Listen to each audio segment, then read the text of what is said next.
प्रदेश के मुखिया शिवराज की ये दोनों तस्वीरें देखिए। एक तरफ सीएम ने ओरछा में राम राजा लोक की नींव रखी, तो दूसरी तरफ सीएम शिवराज महाकाल की नगरी उज्जैन में अर्जी लगा रहे हैं और महारुद्र अनुष्ठान के जरिए अच्छी बारिश की कामना कर रहे हैं। दरअसल मानसून में ब्रेक लगने से एमपी में सूखे जैसे हालात हैं।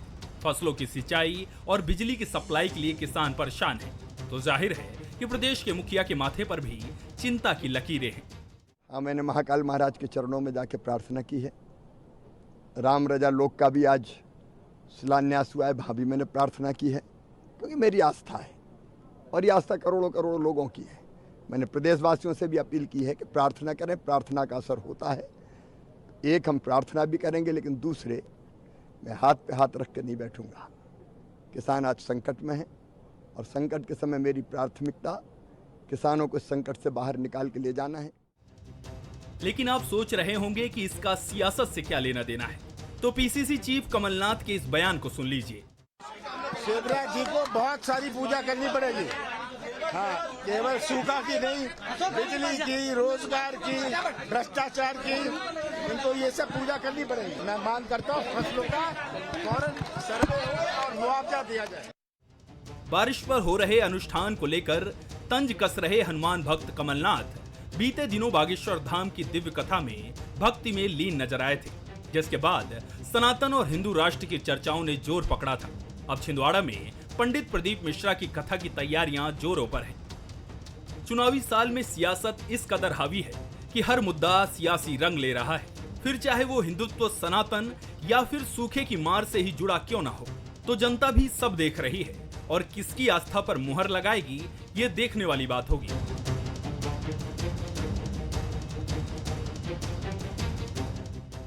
बंसल न्यूज के सवाल नंबर 1, क्या कांग्रेस कम बारिश को भी सियासी मुद्दा बनाना चाहती है? सवाल नंबर 2, क्या किसानों का मुद्दा 2018 की ही तरह सियासत को गरमाएगा? सवाल नंबर 3, आस्था के विषय को सियासी रंग देना कितना सही? नमस्कार, मैं हूं शरद द्विवेदी और हमारा आज का मुद्दा है सियासत में सूखा। ये बिल्कुल सही बात है कि मध्य प्रदेश ही नहीं, देश के कई राज्य इस समय बेहद कम बारिश की स्थिति के चलते एक ऐसे सूखे की भयावह स्थिति की आशंका पैदा कर रहे हैं जो बहुत चिंता उत्पन्न करती है। चिंता इसलिए कि खाद्यान्न उत्पादन में हम भले ही सेल्फ सफिशिएंट हैं, आत्मनिर्भर हैं, लेकिन बिजली और पानी की निर्भरता हमारे जल स्रोतों पर बहुत हद तक अभी भी हमारी निर्भरता को वो डेवलप करती है। और यही वजह है कि पानी का न होना हमारी जल से उत्पन्न बिजली और फसलों की सिंचाई और इसी के साथ पेयजल की उपलब्धता पर बड़े सवाल खड़े कर सकती है। इसी बीच मध्य प्रदेश के मुख्यमंत्री उज्जैन पहुंचे और उन्होंने भगवान महाकाल से प्रार्थना की और साथ ही ये भी कहा कि दोनों ही काम प्राथमिकता पर हैं। प्रभु से प्रार्थना और मध्य प्रदेश की 7 करोड़ से अधिक जनता भी प्रार्थना करे और साथ ही मुख्यमंत्री के नाते वो अपने दायित्व से भी बिल्कुल उसका निर्वाह करेंगे और कोई कसर उसमें नहीं छोड़ेंगे। विपक्ष की तरफ से कमलनाथ जी ने कहा कि बहुत सारी समस्याएं हैं, सबके लिए शिवराज जी को प्रार्थना करनी चाहिए और उन्होंने तत्काल सर्वे के साथ किसानों को राहत देने की भी सरकार से अपील की है। इस समय देश में कई मसले हैं जो धर्म से जुड़ते हैं, सनातन से जुड़ते हैं और अचानक सतह पर आकर गायब भी हो जाते हैं। इस समय स्टालिन साहब के जो सुपुत्र हैं उनका एक बयान ज़ेरे बहस है। उत्तर प्रदेश में उत्तर प्रदेश सरकार के एक मंत्री के कथित रूप से शिवलिंग के समीप हाथ धुलने का, जलहरी के समीप, वो मसला भी चर्चा में है। तो तमाम आप कह सकते हैं कि धर्म से जुड़े हुए मसले जैसे ही हवा में आते हैं वैसे ही वो बहस का सबब भी बनते हैं। तो मध्य प्रदेश में सूखा एक बड़ा मुद्दा है निश्चित तौर पर, लेकिन इसको लेकर और क्या चिंतन, दृष्टि और राजनीतिक दल जो दो ही हैं मध्य प्रदेश में, उनकी क्या सोच और क्या उनकी समझ आगे के लिए कहती है, इस पर भी हम बात करेंगे। और धर्म और तमाम जो मसले हैं जनता से जुड़े हुए, इनको अलग अलग करके देखना भी बहुत ज़रूरी है। आस्था अपनी जगह है और जनता से जुड़े जो मसले हैं वो निश्चित तौर पर अपनी जगह अपना अलग स्थान रखते हैं। जो मेहमान हमारे साथ हैं उनसे मिलिए। डॉक्टर हितेश वाजपेयी हैं, पूर्व अध्यक्ष नागरिक आपूर्ति निगम, चुनाव के प्रबंधन के एक अच्छे प्लेयर हैं, वो बहुत स्वागत है।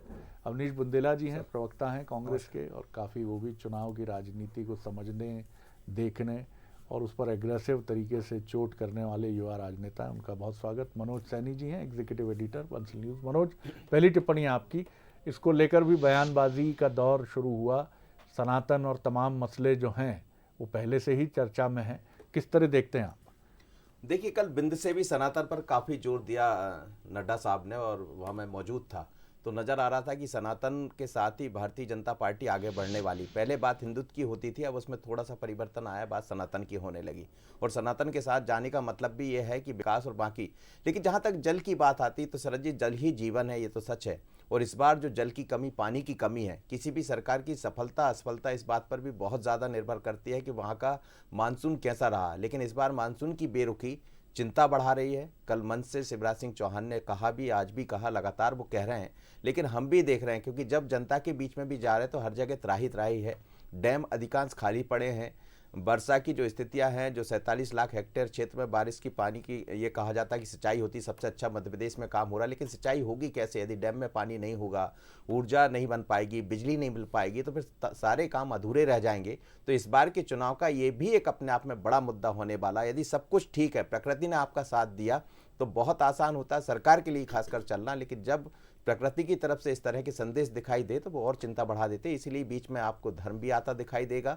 लेकिन मानसून की बेरुखी के ऊपर सवाल भरे खड़े होते रहे, पर ज़रूरत है, चाहे हम धर्म की बात करें या किसी भी तरह, अभी यही उम्मीद होना चाहिए किसी तरह मानसून आ जाए तो ये राजनीति भी आसान हो जाएगी। बिल्कुल, नहीं तो राजनीति का ये स्वरूप फिर आगे कहाँ किस किस रूप में जाता है। और निश्चित तौर पर कुछ विषय ऐसे होते हैं जहाँ कम से कम सियासत का कोई दखल नहीं होना चाहिए, लेकिन दिल है कि मानता नहीं, उसी तरह सियासत है कि मानती नहीं। अवनीश जी, आप किस तरह देखते हैं? कमलनाथ जी कह रहे हैं हर विषय में प्रार्थना करें, कहीं इसमें एक ऐसा भाव भी है जिसको ये कहा जा सकता है कि राजनीतिक तौर पर उन्होंने एक चुटकी तो ले ही ली है, कटाक्ष शब्द से अगर मैं बचना चाहूँ तो। देखिए शरद जी, ये तो आपको मानना पड़ेगा कि ये हमारा देश है, लोक कथाओं का देश है, धार्मिक भावनाओं का देश है। और यहाँ भारत में अगर हम कोई एक छोटा सा कुछ 5,000 का कुछ भी एक सामान खरीद के लाते हैं, कंप्यूटर खरीद के लाते हैं या कुछ भी सामान, टीवी खरीद के लाते हैं, तो सबसे पहले उसको तिलक लगाते हैं। 8वीं क्लास का बच्चा भी जो परीक्षा देने जाता है सर जी, तो भगवान से प्रार्थना करके जाता है कि मेरे सबसे अच्छे जितने अंक आए 70-80%, 90% आए। और कहीं ना कहीं ये भी माना जाता है कि जब उसको अपनी इच्छा के अनुरूप फल प्राप्त नहीं होता है, तो ऐसा कहा जाता है कि आपने कुछ अपनी आस्था में या कुछ अपनी प्रार्थना में कुछ कमी रखी, तो शायद भगवान ने आपको उसका प्रतिफल नहीं दिया। तो आदरणीय कमलनाथ जी का कहना भी बिल्कुल वही था सर जी, कि जिस तरह से प्रदेश की हालत है, प्रदेश में जिस तरह से बारिश, मतलब आप समझे 50% कोटे के आसपास रुक कर रह गया है मानसून, अगर मध्य प्रदेश की बात करें। और पहली बार तो इसके लिए सबको प्रार्थना करनी चाहिए। तो हम कहते हैं भाई हमको भी सबको प्रार्थना करनी चाहिए कि अच्छी बारिश हो, क्योंकि मैं मानता हूं कि बारिश कोई राजनीति का विषय नहीं सर जी, लेकिन ये राजनीति का विषय तब बन जाता है जब कमलनाथ जी की सरकार थी 2019 में, जरा सा मानसून 10-15 दिन लेट हो गया था। तो इन्हीं शिवराज जी ने कहा था कि कमलनाथ जी के पापों के कारण बारिश नहीं हो रही है, ये सरकार पाप कर रही, बारिश नहीं हो रही है। और इनके नेता गए मेंढक मेंढकी का विवाह कराने लगे। सर जी, तो ये सारी चीजें राजनीति में, इस तरह के बयान, इस तरह की घटना कभी मरती नहीं सर जी, वो सारे जहन में रहते। तो आज कमलनाथ जी ने वही कहा कि आप इतना पूजा पाठ, इतने बड़े बड़े धार्मिक इवेंट कर रहे हो, आयोजन कर रहे हो, लेकिन आपकी भगवान नहीं सुन रहा है। क्यों? क्योंकि आप महाकाल लोक परिसर में जाकर घोटाला करते हो। ईश्वर आपसे नाराज है। ईश्वर कहीं ना कहीं आपके चक्कर में जनता की भी नहीं सुन रहा है। तो इसका जब जिस प्रदेश का राजा अगर गलत काम करता है, पूरी तरह से अपनी ईमानदारी से काम नहीं करता, अगर मैं कहूँ पाप करता है शरद जी, तो कहीं ना कहीं उसका फल बेचारी जनता को भी भुगतना पड़ता है। तो वही चीज़ है। आज आप राम राजा सरकार के दरबार में गए, 450 साल पुराना मंदिर रानी गणेश कुंवर जी ने उसका निर्माण, आप जब उसकी बनावट देखिए, चारों तरफ आपको कॉरिडोर देखने के मिलेंगे। आप सामने कहीं सर जी आज तक वहाँ देखें राम राजा सरकार के मंदिर में कभी एक भगदड़ की कोई ऐसी दुर्घटना तक नहीं हुई। मैं तो उसी क्षेत्र का आता हूँ, पूरा सामने खुला मैदान है।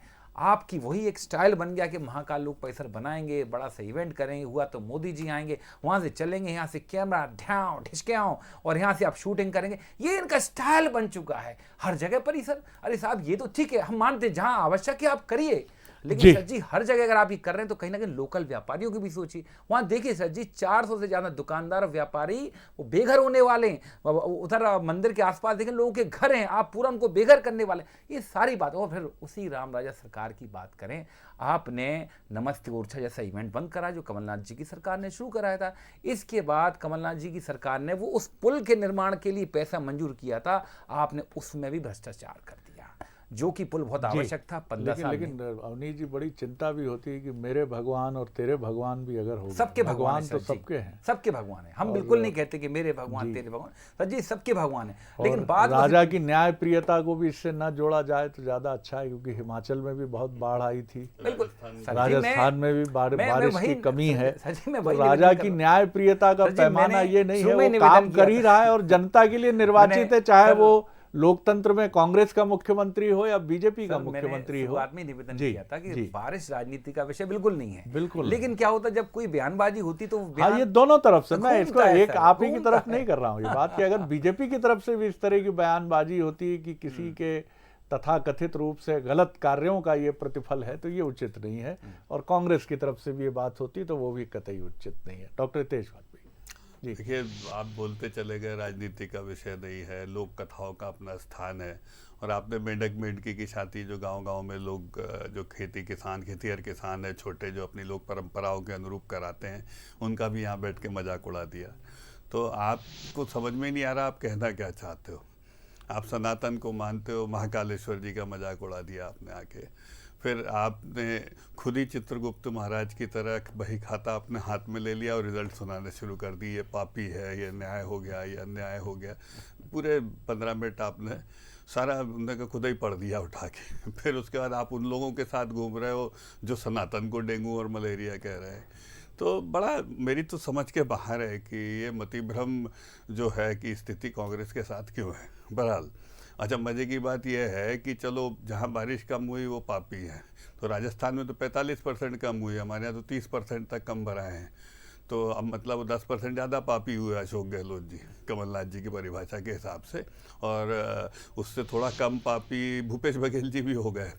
तो मतलब पाप की जो मानदंड है वो अब बारिश हो गई। जहाँ बारिश कम हुई ना चला जी सबको बोले ये पापी है, कांग्रेस ने तय कर दिया, स्पष्ट हो चुकी है। हाँ नहीं भाई, तो इससे ये सब करने से कोई लाभ नहीं है।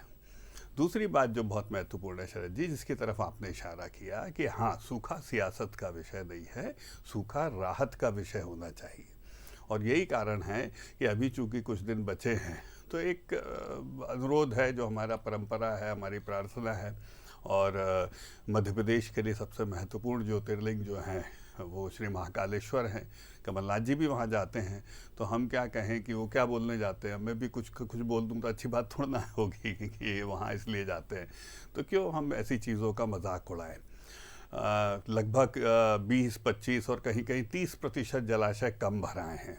हालांकि ये बात सही है कि हमारी हाइडल पर निर्भरता बहुत नहीं है, लेकिन जब हमारा पीक आएगा अक्टूबर-नवंबर के बाद शरद जी, तो उस समय आप मानकर चलिए कि नवंबर एंड में मान लीजिए आता है दिसंबर फर्स्ट वीक सेकेंड वीक में डिमांड का, तब आप मानकर चलिए हमारा हाइडल का जो ये कैप होता है ये बहुत महत्वपूर्ण होता है। लेकिन 3-4 महीने में पानी और कम होगा जलाशयों में, तो स्वाभाविक है कि 30% पहले ही कम भराए हैं, फिर उसके बाद 3-4 महीनों में जब हमको एक्चुअल ज़रूरत होगी तो और कम हो जाएगा। तो ये चिंता का विषय तो है शरद जी। और यदि हुक्मरान और सत्ता इस चिंता को और जन अपेक्षाओं को केंद्रित रखते हुए उसको आज सुबह उन्होंने बैठक ली सभी विभागों की कि हम क्या कर सकते हैं। वो महाकालेश्वर तो बाद में गए शरद जी, आपके भी पास भी कार्यक्रम है। सुबह उठ के सबसे पहले उन्होंने बैठक ली सभी विभागों की कि हम इसके लिए क्या कर सकते हैं। रात को कल उन्होंने चर्चा करी, लगातार इस पर चर्चा। तो बहुत अच्छा लगता कि इस पर सुझाव निकल के और आते। मतलब मुझे बहुत अच्छा लगता कि भाई विपक्ष के बहुत बड़े नेता हैं, पूर्व मुख्यमंत्री, आपने तो बोल दिया सर जो बोलना था, हमने सुन लिया चुपचाप सर झुका के। तो इसलिए अच्छा लगता है एक डोजियर निकल के आता है कि ये 5 काम हम लोग सब मिलकर मध्य प्रदेश के लोग कर सकते हैं। जल बचाने का कर सकते हैं, या हम ऊर्जा बचाने का कर सकते हैं, इस प्रकार करके हम इतने मेगावाट बिजली बचा सकते हैं। कोई भी एक अपील निकल के आती तो मुझे लगता है वो ज़्यादा सार्थक होती। चुनाव तो हम लड़ लेंगे, गालियाँ भी दे लेंगे, 7 बजे रोज़ बिठाओगे शरद जी, आपने समय बदल दिया है आजकल, तो आपको लगा कि 8 बजे ख़राब करने की बजाय 7 बजे बैठे। और एक दूसरे को बुरा भला बोलने से राजनीति नहीं होनी। जनता का भला सोचते हुए हम उसमें से क्या अनुक्रम में निकाल सकते हैं। मैं भी सोच रहा था, हमारे पास रीवा में सबसे बड़ा सोलर प्लांट है, तो क्या हम सोलर का कंपनसेशन 3-4 महीनों में क्रिएट इतना कर सकते हैं कि हम रूफटॉप सोलर और इसको प्रमोट करें शरद जी 2-3 महीने बहुत ज़बरदस्त तरीके से, जिससे कि मध्य प्रदेश से ग्रिड से जो आने वाली सोलर एनर्जी है वो हाइडल को रिप्लेस करे। तो इसकी हम लोगों में जागरूकता पैदा करें। तो मुझे लगता है इस प्रकार के कई प्रयोग है जो किए जा सकते हैं, जो मदद कर सकते हैं। क्रिकेट भारत और पाकिस्तान की प्रतिद्वंदिता हमेशा चर्चा में रहती है, लेकिन मैंने हमेशा देखा कि सोशल मीडिया जब से बहुत तेज़ अस्तित्व में आया है, तब से वो फोटोग्राफ्स बहुत पसंद किए जाते हैं जिसमें दोनों टीमों के खिलाड़ी खिलखिलाते हुए एक दूसरे से बात करते हैं, चाहे बाबर आजम और विराट कोहली हो। तो इससे आप अंदाज़ा लगा सकते हैं कि हमारे राजनीतिक दल या हम मूर्ख एंकर लोग जो सोचते हैं कई बार कि लड़ाई बड़ी पसंद आती है दर्शकों को या देखने वाली जनता को, तो क्षमा कीजिएगा, उसको पसंद आता है सौहार्द। कमलनाथ जी और शिवराज जी अगर एक साथ सूखे की लड़ाई में खड़े होंगे तो मध्य प्रदेश की जनता कुर्बान हो जाएगी, न्यौछावर हो जाएगी। क्या राजनेता मिले हमें मध्य प्रदेश के। अवनी जी, आप कुछ बोलना चाह रहे हैं? जी, मैं ऐसा मानता हूं कि अभी जो बारिश कम हुई है, बेसिकली वेदर शिफ्ट हुआ है हर जगह आप देखें, और अभी सरकार को इंतजामात करने चाहिए। हो सकता है अब आपकी तेज बारिश अक्टूबर में हो, मतलब पाप तो नहीं है ना।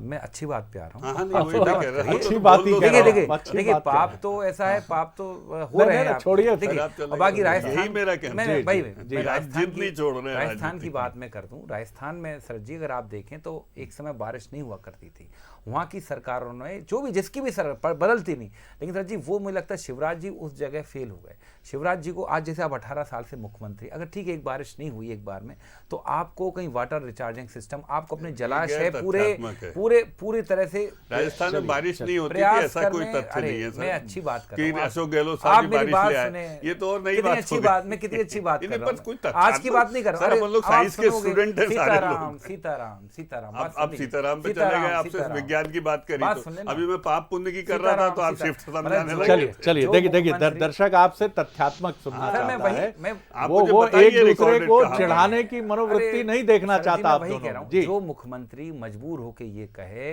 कि बिजली मिल नहीं रही है, नहीं तो मैं 10 रुपए प्रति यूनिट में भी खरीदूं, बारिश नहीं, ये बताता है कि वो मुख्यमंत्री कितना अपने आप में असफलता महसूस कर रहा है, खुद महसूस कर रहा है। हम लोग सरप्लस स्टेट बने, दिग्विजय सिंह का डिब्बी राज था। स्टेट होते तो आज बिजली कांग्रेस के राज में 10-10 घंटे कटौती थी। सर एक बात तो वहां से हम निकाल के सरप्लस स्टेट में आए हैं। मैं आप डिनाई कर रहे हो सरप्लस नहीं है। सरकार को इंतजाम आपको मालूम है कमलनाथ जी ने जबलपुर में ये कहा, शरद जी आपने उस कॉन्फ्रेंस को 19 में किया था कवर, जब उन्होंने कहा उस कॉन्फ्रेंस में आपके पास बिजनेस की कि सरप्लस स्टेट है। अगर ये इसी नजरिए से हम इस पे बात करेंगे कि ये फेलियर है और एक कहेगा ये सक्सेस है, तो ये फिर हम कहीं किसी नतीजे पर नहीं पहुंचे। नहीं, ये तो टेक्निकल डेटा है। स्टेट था। आप एक पत्र तैयार करिए विपक्ष के नाते, आपके जो सुझाव। मनोज, मैं आपकी तरफ आता हूं।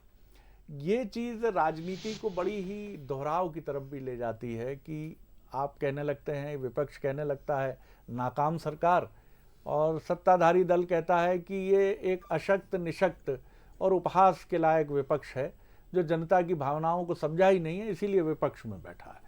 अब इसी को बार बार सुनना और चुनाव आता है तो ये राग और प्रबल हो जाता है। मुझे लगता है कि ये परंपरा भी बदलनी चाहिए और तथ्यात्मक बिंदुओं पर आना चाहिए। और ये फिर हम एक दोहराएंगे इस बात को कि जनता का नजरिया तो मुझे लगता है बहुत स्पष्ट है। राजनीतिक दलों को ये देखना पड़ेगा कि ये कोई लड़ाई और युद्ध नहीं है। आप किस तरह देखते हैं? निश्चित तौर पर चुनौती बहुत गहरी है और दो संजीदा राजनेता हैं तो उम्मीद की किरण बहुत अच्छी है। शिवराज जी बहुत संवेदी राजनेता हैं और कमलनाथ जी भी उतने ही व्यवहारिक, और वो भी हल्की और इस तरह की बातचीत में नहीं जाते कि साहब ये इनकी जिम्मेदारी है, फेलियर रहे, विफल हो गए। आगे आप किस तरह से इस इश्यूज पर देखते हैं, क्योंकि मध्य प्रदेश एक बड़ा राज्य है और जैसा डॉक्टर हितेश वाजपेयी कह रहे थे, अब हम त्योहारों के मुहाने पे खड़े हो रहे हैं। गणेश चतुर्थी से बिजली की खपत बढ़ गई है मध्य प्रदेश में, एसी फराफर चल रहे हैं। तो ये सारी चीज़ें हमारी चुनौती को बढ़ाती हैं, क्योंकि चुनाव के बाद जिसको भी अवसर मिलेगा, दोनों को शुभकामनाएं, लेकिन उस सरकार के सामने एक बड़ा इशू होगा। अच्छी बात यह है कि मध्य प्रदेश देश में सबसे अधिक फसल बीमा में मदद लेने वाला राज्य है। सर, एक तो यह है कि दोनों ही दलों ने इस बार बिजली फ्री देने की बात कही है, चाहे वो भारतीय जनता पार्टी हो या कांग्रेस। बिजली फ्री आप कब देंगे? जब आपके पास बिजली होगी, और यदि वर्षा की स्थिति बनती है जैसे अभी हाल में जो दिखाई दे रहा है, तो उसके लिए सिर्फ एक ही साधन है, और वो साधन है ईश्वर की प्रार्थना। वो चाहे बीजेपी करें या कांग्रेस करें, क्योंकि प्रकृति पर वो किसी के कहने से नहीं आ जाएगा। मान लीजिए कमलनाथ जी ने, शिवराज जी ने कह दिया कि आज पानी बरस जाइए, तो बरसेगा नहीं, और बरसेगा नहीं तो फिर एक एक आदमी उसमें तरसने वाला है। और राजनीति में ये बड़ा मुद्दा होगा शरद जी, बड़ा मुद्दा इसलिए होगा कि दोनों कह रहे हैं फ्री बिजली देंगे, वो भी कह रहे हैं, वो भी कह रहे हैं। जब आपके पास बिजली है नहीं, तो मुझे लगता है ये सोचने की जरूरत पड़ेगी। लेकिन आने वाले दिनों में जितने बड़े बड़े इवेंट होंगे, क्या उसमें कोई दल ये तय कर रहा है कि हम इवेंट में बिजली का इस्तेमाल कम करेंगे, हम रोक देंगे, हम यहाँ खपत को बढ़ाएंगे और खपत का जो ज्यादा खपत जहां हो रही है उसको रोकने का प्रयास करेंगे? तो मुझे लगता है दोनों दलों को इस पर विचार कर लेना चाहिए। जनता ये आपसे अब सुनना चाहेगी। आप भगवान से प्रार्थना कीजिए, जनता भी कर रही, तमाम तरह के हमारे हिंदुस्तान में तो चीजें देखने को मिलती है, और कई बार उसके अच्छे रिजल्ट भी मिले, भले वो मानसून की स्थिति बदल जाए। लेकिन कई बार हमने देखा, आज ही मैं देख रहा था, तो सितंबर में 99 में सबसे रिकॉर्ड तोड़ बारिश हुई थी, और सारे रिकॉर्ड 73 का रिकॉर्ड तोड़ दिया था। तो अभी भी हम उम्मीद कर सकते हैं 16-17 तारीख थी, और हम ये मानते हैं कि मध्य प्रदेश में न्यायप्रिय मुख्यमंत्री है, और विपक्ष का जो नेता है, पीसीसी चीफ है, वो भी न्यायप्रिय है। महाकाल भी न्याय करते हैं मध्य प्रदेश। तो बारिश अच्छी होगी, और महाकाल सब देख ही रहे हैं और सम दृष्टि से देख रहे हैं, उनकी दोनों नेत्रों के समान है। सबको छोड़ दीजिए, लेकिन जनता सर आप लोग तो बहुत ही अच्छे हैं, इतना तो हम जरूर कह सकते हैं, आपको कष्ट में ईश्वर नहीं डालेंगे। चलिए, बहुत डॉक्टर साहब बहुत कम वक्त मैं बस ये मैं मनोज जी की बात को बिल्कुल आगे लेकर जाऊंगा, राजनीतिक चर्चा के बावजूद, कि हम संकल्प लें कि 29 वाट की एलईडी की जगह हम 9 वाट और 10 वाट और 12 वाट से काम चलाएंगे। तो हमको अपना 1/3 कंजम्पशन यदि हर नागरिक तय कर लेगा कि हम करेंगे, तो हमको गणेश जी के लिए, दुर्गा जी के लिए और आने वाले ठंड के लिए, सबके लिए मुझे लगता है हम कंपनसेट का हाइडल का कंपनसेशन बिजली की बचत और सोलर ही है। मुझे अभी इसके अलावा कोई रास्ता बहुत अच्छी बात लगी मुझे, क्योंकि किसान को सपोर्ट करना भी हमारा धर्म है। जो हमारा पेट उसकी बिजली नहीं रोक सकते, उसकी बिजली नहीं रोक सकते। जी अवनीश जी। सर, मैं इतनी सी बात कहूँगा, बात इनकम्प्लीट रह गई थी। मैं कोई एक सकारात्मक कि सरकार को अब इस तरफ ध्यान देना चाहिए, अगर अक्टूबर में बारिश हुई, ज़्यादा बारिश हुई, तो उस समय किसानों की समस्याओं का क्या समाधान, क्योंकि उस समय जब फसल बही जाएगी तो मुझे लगता है वो समस्या हो सकती है, क्योंकि वो बेमौसम बरसात है, वो नुकसान पहुंचाती है शरद जी। और ये पक्का मान है, ये ट्रेंड बता रहा है कहीं ना कहीं, जो कई सारी चीज़ें आ रही हैं कि जैसे अभी बारिश हुई, लेकिन वेदर आएगा शरद जी, क्योंकि अभी विंड फ्लो इस तरह का हुआ है। जैसे आपने देखा मई में बारिश हुई, मई में ठंड पड़ी, थोड़ी वेदर उस हिसाब से था, तो कहीं ना कहीं मुझे लगता है अक्टूबर में बारिश हो सकती है। तो सरकार को इस ओर ध्यान देना चाहिए कि अब अगर अक्टूबर में बारिश होती तो हम क्या इंतजाम करेंगे किसानों को, उस जिससे नुकसान ना हो। बिल्कुल। और एक चुनौती कांग्रेस की ये भी है कि चूंकि ईश्वर से आपका लगाव पहले भी रहा है, शायद पहले उतना प्रत्यक्ष नहीं था, अब घोर प्रत्यक्ष भी नहीं है, लेकिन बहुत अच्छे से दृश्यमान है। तो चुनौतियां मिलेंगी आपके ही साथियों की तरफ से, जैसी अभी मिली है। तो आपको भी अपने वैचारिक स्पष्टता के साथ और आगे बढ़ना होगा, और ये बताना भी होगा कि आपकी सोच और दृष्टि जो है, उस सोच और दृष्टि में जो भी उस अव्यक्त सत्ता का या ईश्वर का स्थान है, वो कैसा और किस रूप में है, ये बताना, क्योंकि देश की जनता आपसे भी ये सुनना चाहेगी कि इस विषय में आपकी स्पष्ट राय क्या है। क्योंकि ये बहस अब मुझे लगता है बीजेपी कांग्रेस के पाले से निकलकर ये शिफ्ट हो रही है अब दूसरे राजनीतिक दलों की तरफ, और उनके जो बयान हैं वो चुनौती पैदा करेंगे। बीजेपी के लिए तो उतनी नहीं, लेकिन शायद कांग्रेस के लिए। बहुत धन्यवाद अवनीश जी, बहुत धन्यवाद डॉक्टर हितेश वाजपेयी, धन्यवाद मनोज जी। आगे देखिए छत्तीसगढ़ की खबरों पर केंद्रित खास बुलेटिन मोर माटी मोर खबर। नमस्कार।